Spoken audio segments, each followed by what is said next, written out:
오늘 설교 본문은 사무엘하 24장, 사무엘 상하 오늘 마지막으로 사무엘 상하는 이제 끝났습니다.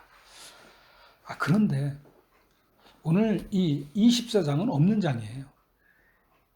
하나님도 원하지 않는 장이 24장입니다. 저자인 사무엘도요, 여호와의 영이 나를 통해서 24장은 다윗의 마지막 말이라고 했습니다. 그러므로 24장은 우리가 방금 봉독한 24장은 없는 장입니다. 그래서 사무엘하 23장 바로 전장에 1절에 이렇게 말씀하십니다. 이는 다윗의 마지막 말이라.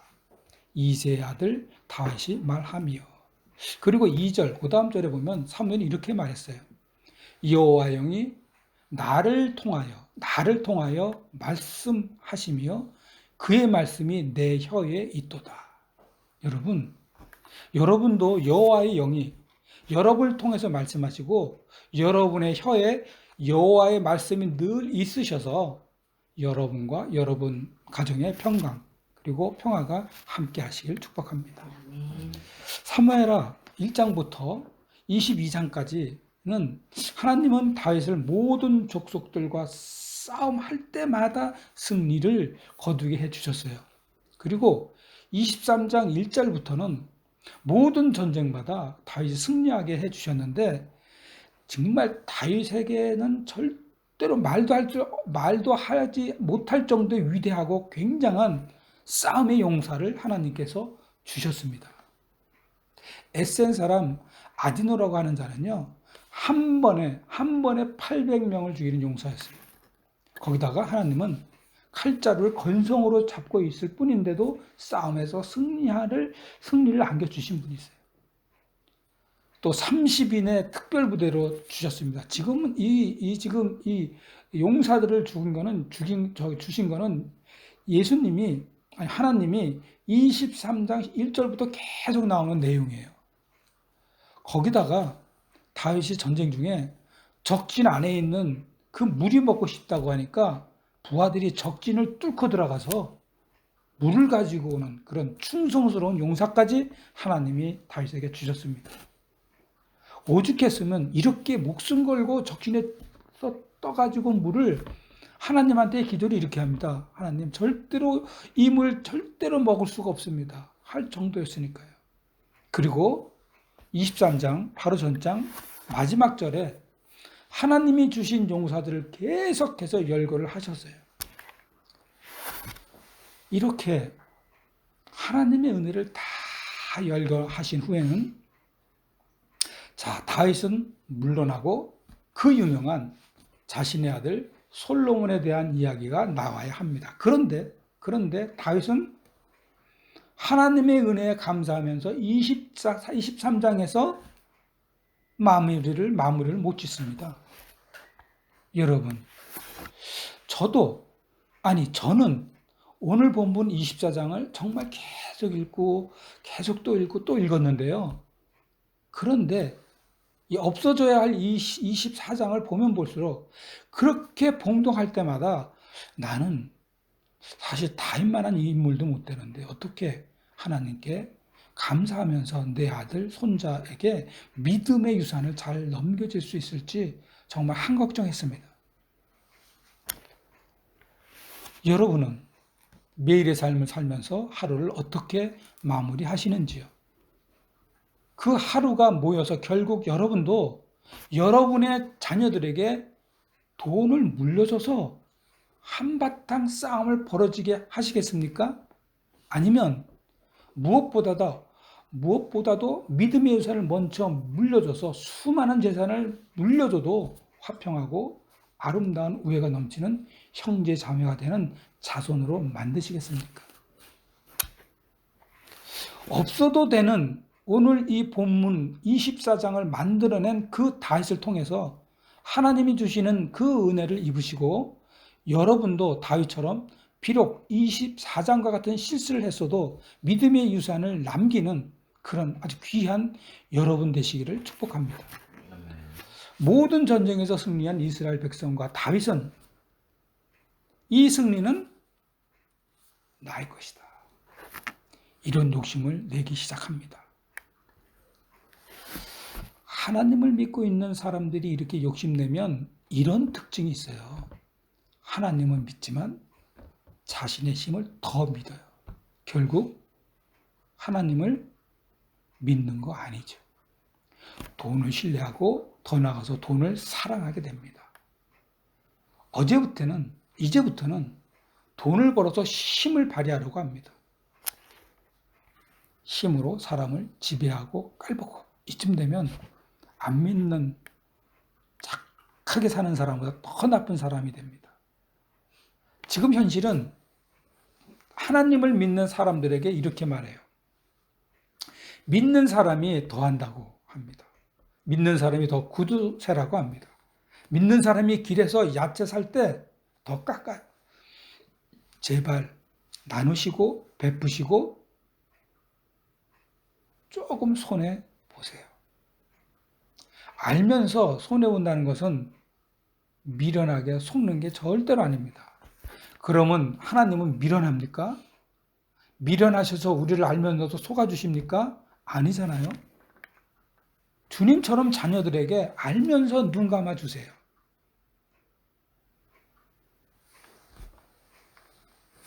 그러면 미안해서라도 머리 긁으면서 아빠 죄송해요. 엄마 죄송해요. 이렇게 되면 어느 자녀가 삐뚤어지게 자라겠습니까?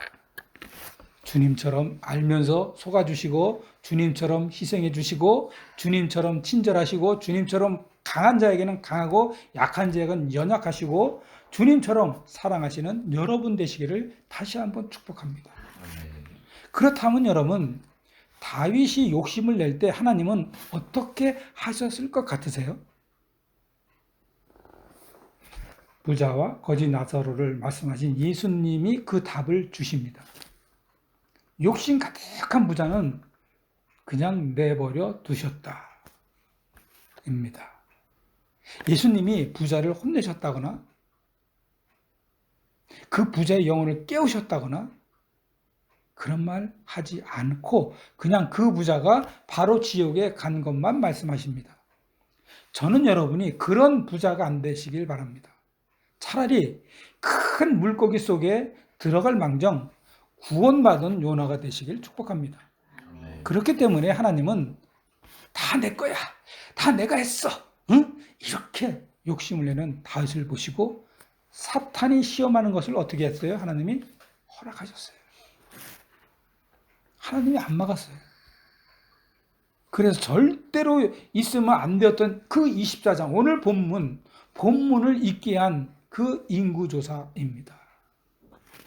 사무엘하 24장 1절입니다. 제가 봉독할게요. 여호와께서 다시 이스라엘을 향하여 진노하사 그들을 치시려고 다윗을 격동시키사 가서 이스라엘과 유다의 인구를 조사하라 하신지라. 하나님이 다윗을 격동시켜서 정말 막 움직이게 해서 시험하신 것이 아니에요. 사탄이 다윗의 마음속에 욕심을 불어넣는 것을 허락하셨다는 뜻이에요. 여기서 반드시 여러분 반드시 짚고 넘어가야 할 것이 있어요. 평생 잊어버리면 안 되는 말씀이에요. 이것 때문에 우리가 늘 시험에 시달리는데요. 꼭 기억할 것은 뭐냐면 하나님은 결코 우리를 시험하시지 않는다입니다. 야고보서 1장 13절 봉독해 드릴게요. 사람이 시험을 받을 때 내가 하나님께 시험을 받는다 하지 말지니 하나님은 악에게 시험을 받지도 아니하시고 친히 아무도 시험하지 아니하시느니라. 여러분, 성경에서 하나님이 시험하신다는 것은 하나님이 여러분을 살리기 위해서 사탄의 시험을 허락하신다고 해석하시는 것이 가장 정확한 해석입니다. 그러므로 다윗을 격동시킨 것은 사탄이고 이를 하나님은 허락하셨다. 예를 들어볼게요. 비록 동생이 잘못해서 지금 싸움이 막 일어났어요. 그때 형이 나타나서 그래 내가 했다 어쩔래 하면서 형이 대신 싸우는 경우가 있죠.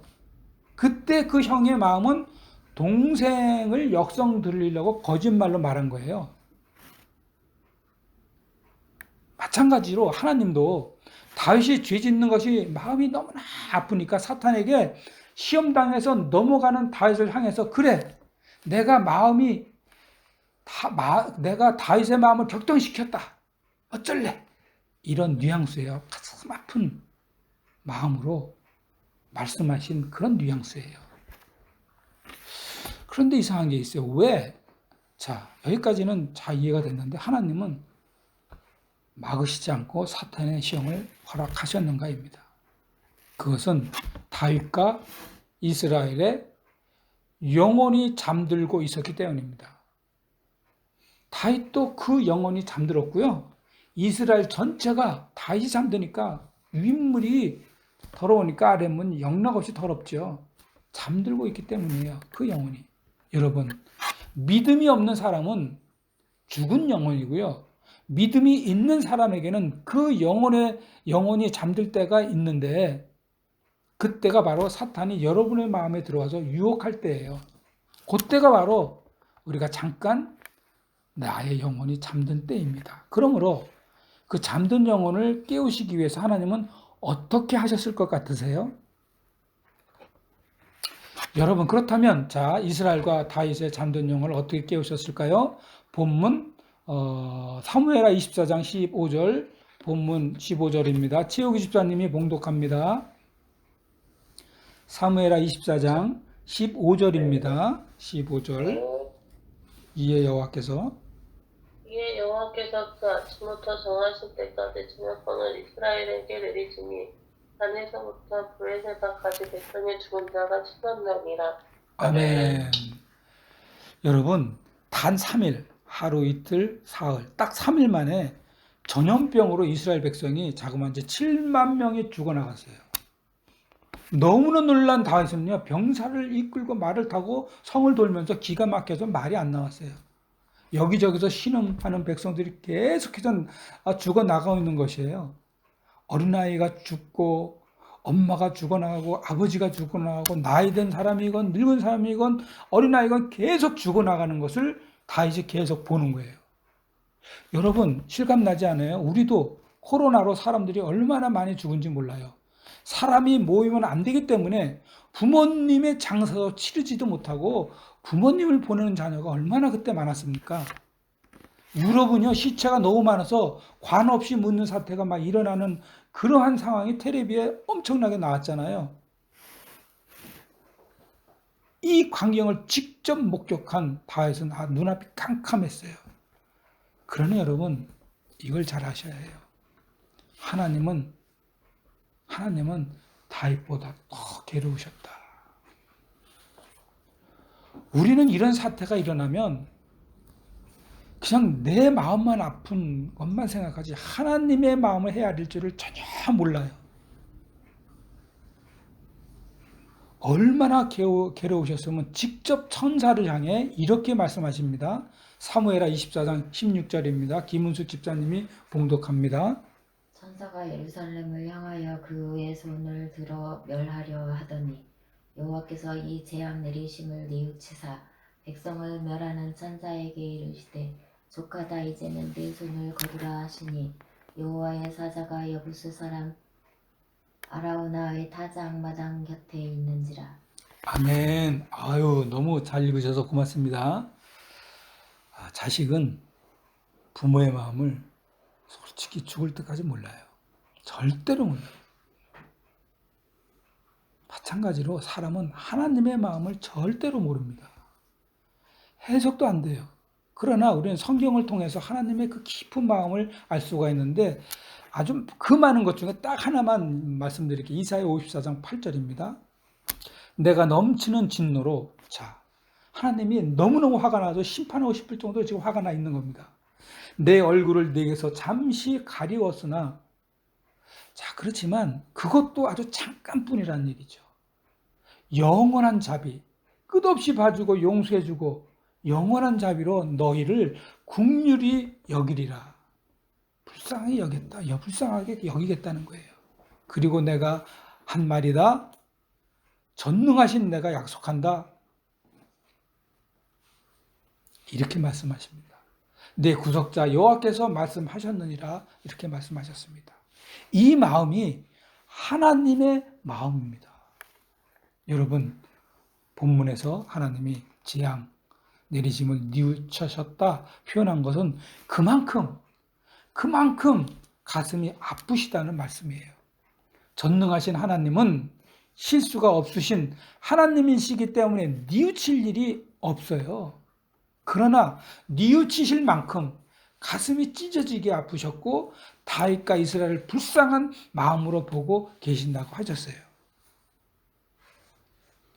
여러분이 아무리 부부싸움을 해도 상대방이 왠지 불쌍하게 보이면 하나님의 영이 훅 들어온 거예요. 싸우다가 더 이상 다툼이 이어질 수가 없어요. 이렇게 하나님은 인격체인 하나님이세요. 별 얘기를 다 시시콜콜하게 늘 얘기하세요. 독백하는 게 아니고요. 그렇게 물어보고 또 물어보고 그러면 자기도 모르게 성령님께서 여러분 안에 계속해서 그 답을 주시고 지혜를 주시고 그럽니다. 그래서 하나님하고 자꾸 가까워지세요. 가까워지는 거는 별거 아니에요. 기도하면서 가까워지고 혼자 하나님한테 시시콜콜한 거 딱 얘기하면 그게 하나님하고 늘 가까운 거예요. 그런데 하물며 나단치는 하나님의 마음에 다윗과 이스라엘이 불쌍하게 보이시면 자, 더 이상 야단을 치겠어요?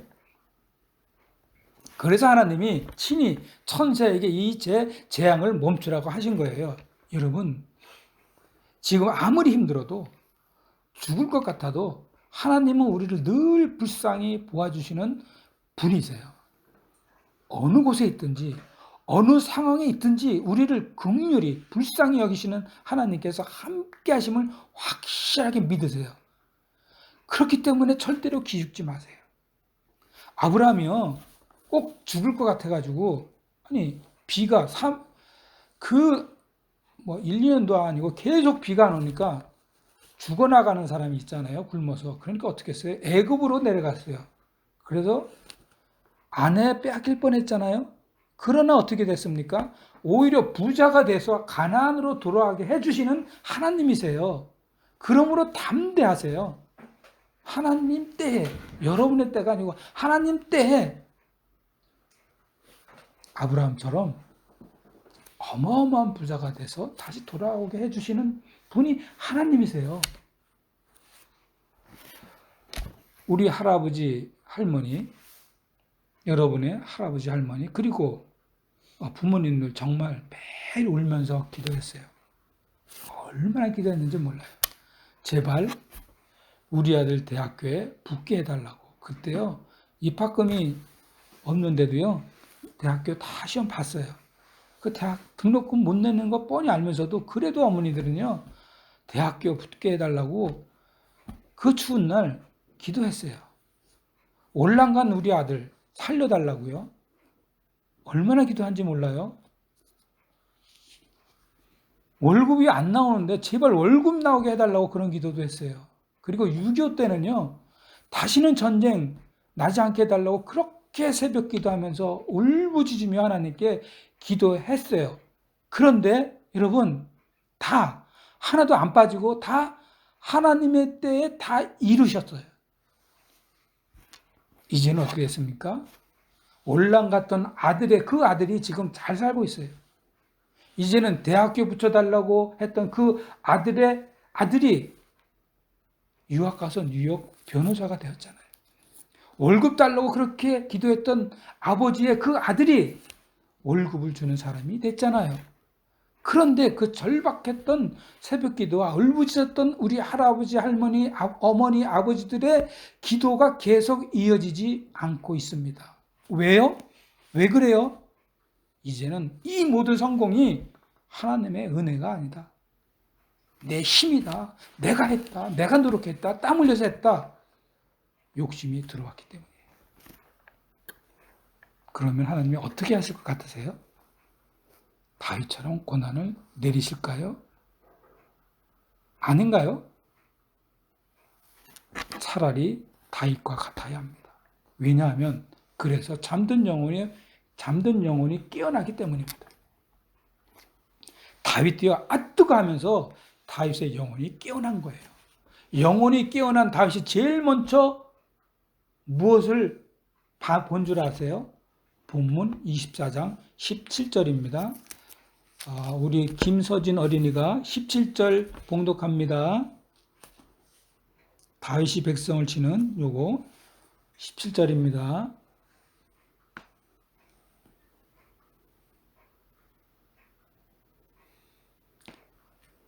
그러면 김진희 청년이 17절을 봉독합니다. 네.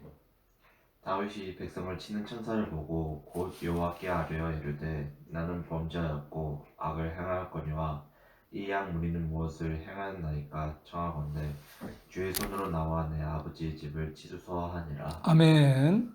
다윗의 영혼이 깨어나니까 천사가 보였어요. 천사가 보이자 다윗은 적당히 아니면 설렁설렁 내가 잘못했네 이런 수준이 아니라 곧 죽겠구나 할 정도의 심각성을 깨달았던 거예요. 그래서 그가 제일 먼저 변화된 게 뭔지 아세요? 언어예요. 언어. 그의 입술에서 죄를 자복하잖아요. 그의 입술에서 자신이 희생하잖아요. 그리고 재앙이 멈추어야겠다는 강한 믿음의 언어가 나왔던 거예요. 우리가 죄를 지을 때 제일 먼저 이루어지는 것은 언어가 난폭해져요. 거짓말을 밥 먹듯이 하죠. 만약에 자녀가 잘못했을 때 폭언을 한다든지 아니면 욕을 하든지 하면 그거 훈계도 아니고요. 잔소리도 아니고 더더욱이나 니네들이 잘못했으니까 그런 거라 아니에요. 분노한 건요. 지금 죄를 짓고 있다는 거예요. 여러분이 감히 전지전능하신 하나님이 낳으신 자녀들에게 죄를 짓고 있다는 사실을 꼭 기억하셔야 됩니다.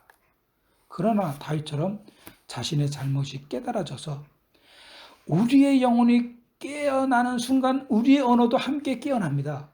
그때 난폭했던 우리의 모든 은혜가 다 부드러져요. 거짓말하지 않는 것은 물론이고요. 거짓말만 하면 그 거짓말 때문에 영혼이 근심을 한답니다. 그러므로 여러분, 우리는 믿음의 사람들이잖아요. 우리의 영혼이 잠깐 잠들었다가 깨어나게 되면 다윗처럼 천사를 보게 됩니다. 정말 천사를 본다고요? 네. 정말 천사를 볼 수 있습니다. 좋은다든지 그 영혼이 좋은다든지 그 영혼이 잠든다든지 그러면 못 봐요. 저도 보았습니다. 제가 몇 번 이야기했는데 다시 한번 이야기해 드릴게요. 제가 장사가 안 될 때 모든 사람이 다 말렸어요. 하지 말라고, 이제 그만두라고. 그래도 돈을 빌려서까지 계속 진행하려고 하는데 시식회를 마치고 돌아오는 전철관 안에서 한 통의 전화를 받았어요. 그 전화 속으로 나오는 목소리가 한 번도 물론 이제 시식회 때 과장이니까 내가 그날만 처음 봤지만 그전에는 그 사람하고 관계가 없는 사람이에요. 근데 그 사람이 저에게 왜 돈도 없이 하느냐고 막 뭐라고 하는 거예요. 얼마나 황당하고 기가 막힌지 저도 확 소리를 지르려고 하는데 순간 소름이 확 돋았어요. 이 목소리는 하나님이 나에게 들려주는 천사의 목소리구나. 물론 그 당시에는 순간적으로 하나님의 목소리구나 이런 생각이 싹 스쳐갔어요. 그리고 그 야단을 다 먹고 그 순간부터 그 순간부터 모든 사업 다 접었어요. 다행히 직원들 월급은 다 주고 접을 수 있었습니다. 여러분, 하나님이 우리의 욕심을 막으시려고 하는 것은 우리 잘 되는 거 배 아파서 그런 거 아니에요. 여러분 잘 되면 하나님이 박수치고요. 버선발로 뛰어나면서 얼싸안고요. 춤추실 분이지 뭐야 너 그렇게 잘 나가? 째려보는 분 그런 분 아니세요. 여러분과 제가 욕심을 부리면 우리의 영혼은 그 순간부터 잠들기 때문에 하나님이 우리의 영혼을 깨우시기 위해서 우리의 영혼을 흔드시고 우리 영혼에 빛을 내셔서 일어나게 하시고 내 영혼이 찬란한 정말 하나님의 영광을 보고 기뻐하게 해 주시기 위해서 그런 겁니다. 그러나 내 영혼이 잠들고 있다면 그때부터 악한 영이 우리의 삶을 늘 우울하게 하고 슬퍼하게 하고 기가 눌려서 살게 합니다. 그런데 내 영혼이 깨어나면 기쁘고 즐겁고 자신감이 넘치고 하나님과 함께 하고 있는 것이 눈으로 확인되는 그야말로 다윗이 천사를 보듯이 우리도 삶의 현장에서 하나님이 주시는 상황까지도 볼 수 있습니다. 이 상황을 하나님이 나에게 보여주시는 건데 이런 느낌이 확 옵니다. 예를 들어 볼게요. 어느 노처녀가 배우자 달라고 기도를 하고 있습니다. 그런데 매일 새벽 기도하고 있는데 언제부턴가 그 남자가 성실히 보이고 믿음이 보이고 거짓이 없는 것이 상황으로 보여지고 상대방을 어느 날 배우자로 보이는 눈이 생기는 것입니다.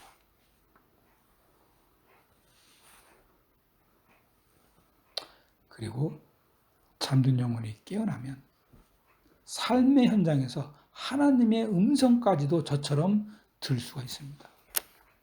그래서 하나님은 잠들었던 다윗의 영혼이 깨어나서 비로소 그때서야 다윗에게 제단을 쌓으라고 말씀을 해 주십니다. 본문 24장 18절입니다. 김강희 집사님께서 봉독합니다. 김진희 집사님께서 이 18절 네, 김강희 집사님께서 봉독합니다. 네. 이날에 갓이 다윗에게 이르러 그에게 아뢰되 올라가서 여부스 사람 아라우나의 타작마당에서 여호와를 위하여 제단을 쌓으소서 하매. 아멘. 네, 갓이 하나님의 말씀을 전달했는데 그것은 여호와를 위하여 제단을 쌓으소서예요. 영혼이 깨어난 다윗에게 비로소 하나님은 무엇을 하셨는지 아시나요? 예배를 허락하신 겁니다. 제단을 허락하신 겁니다. 죽은 영혼이라든지 잠든 영혼이라든지 악한 영이라든지 하나님과 관계없는 사람의 예배는 하나님이 안 받으세요.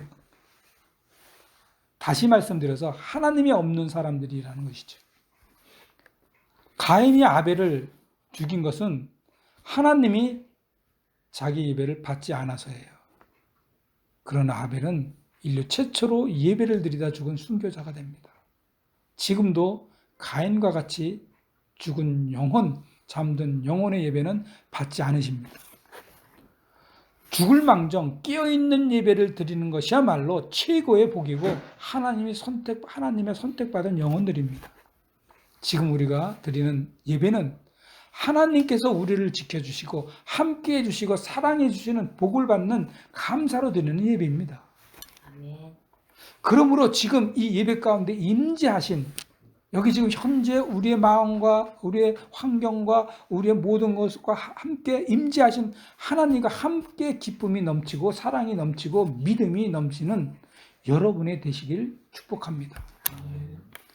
제단을 쌓으라는 말씀은 들은 다윗은 자 어떻게 제단을 쌓고 기도했는가 하면 그의 영혼이 깨어있는 다윗은 희생제단을 쌓고 그 후에 기도를 드립니다. 사무엘하 24장 24절과 25절을 김진희 청년이 봉독합니다. 왕이 아라우나에게 이르되 그렇지 아니하다. 내가 값을 주고 내게 살리라. 값없이는 내 하나님 여호와께 번제를 드리지 아니하리라 하고 다윗이 는 50세겔로 타작마당과 소를 사고 그곳에서 여호와를 위하여 제단을 쌓고 번제와 화목제를 드렸더니 이에 여호와께서 그 땅을 위한 기도를 들으심에 이스라엘에게 내리는 재앙이 그쳤더라. 아멘. 네, 재앙이 그쳤습니다. 아라우나는 다윗에게 자신의 타작마당 그냥 공짜로 사용하셔도 된다고 막 하면서 공짜로 다윗에게 바쳤어요.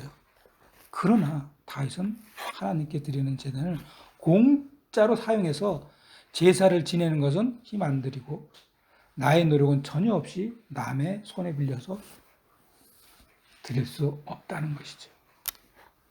그야말로 적당한 제사는 절대로 드릴 수 없다는 다윗의 하나님을 향한 사랑의 표현입니다.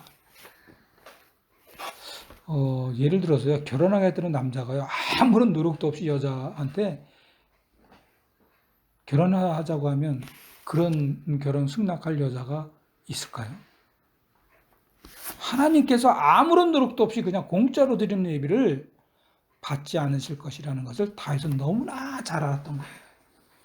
그래서 다윗은 자신의 돈으로 자신이 지불해서 자신의 마당에서 하나님께 드리는 자기 희생의 제단을 쌓아서 그 희생의 마음으로 기도를 드렸던 것입니다. 그러자 하늘의 보좌가 움직였습니다. 그러자 하늘의 보좌가 움직였습니다. 이것이 오늘 설교의 제목으로 제가 삼은 겁니다. 다윗이 희생의 마음으로 하나님께 예배와 기도를 드린 것처럼 우리도 지금 예배드리면서도 기도해야 합니다. 주여, 우리를 위하여 십자가에 달리시고 우리의 모든 죄를 없애주시고 우리가 물에 빠져서 숨 넘어가는 이 깊은 물에서 건지어 주신 그 은혜가 우리가 평생 담대하게 살아가게 하는 능력이 되게 하여 주시고 감사가 날마다 넘치게 하는 동력이 되게 하여 주시옵소서.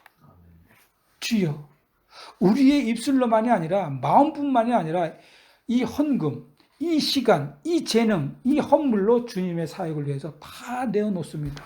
이 모든 것을 받아 주시옵소서. 우리도 하나님에게 받은 은혜를 다윗처럼 이스라엘 백성들처럼 잃어버려서 아라우나의 마당에 나타난 천사를 보게 하지 마시옵소서.